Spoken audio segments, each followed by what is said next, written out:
上个礼拜做了5斤卤水牛肉，吃了1个星期刚吃完，这不马上冬至了吗？今天要来做卤牛腱子。说到卤水，还得是要看潮汕口味的，我全家人都很喜欢这个味道。卤上一锅可以做原味的，也可以做凉拌。我还用剩下的卤汁卤了萝卜和莲藕，真的太好吃了。卤牛腱子首选金钱腱，它的肉质很紧实又有嚼劲，不过一头牛只有2根，有点小贵哦，70一斤。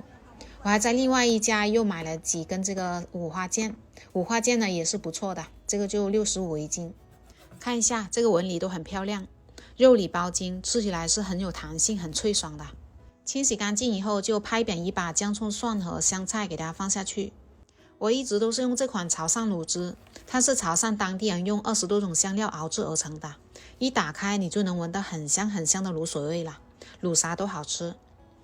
拌均匀，最好是先腌制4个小时左右，会更入味。如果没有时间的话，就卤上半个小时。加热没过食材的热水，以后对颜色有要求的话，就再放点老抽。大火煮开，转中小火煮个1个半小时左右。哇，好香啊！现在整个大厅都是香香的卤水味了。夹出来稍微放凉再切。很多朋友都说自己做的卤牛肉一切就散，可以先用保鲜膜给它封起来，放冰箱急冻一会儿，然后再切，它就是成片的啦。一次性可以多卤一点，放冰箱保存，平时想吃的话就拿出来切一切，再蒸一蒸就搞定。早餐宵夜下面条，给它来上几片，就有一碗好吃的牛肉面啦。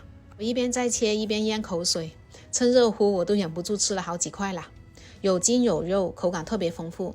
切了1份原味的，然后这些边角料呢，我加了调料做了个凉拌，真的比外面的还好吃。这一锅卤水保存好，隔天还是可以重复使用的啊。我今天还卤了点萝卜和莲藕，煮到用筷子能插得进去就可以了。哇，这一盘卤出来真的是好好吃，萝卜清甜，这个莲藕呢是又香又粉的，比麻辣烫还好吃。我们要开吃啦，你们也试一下吧，拜拜。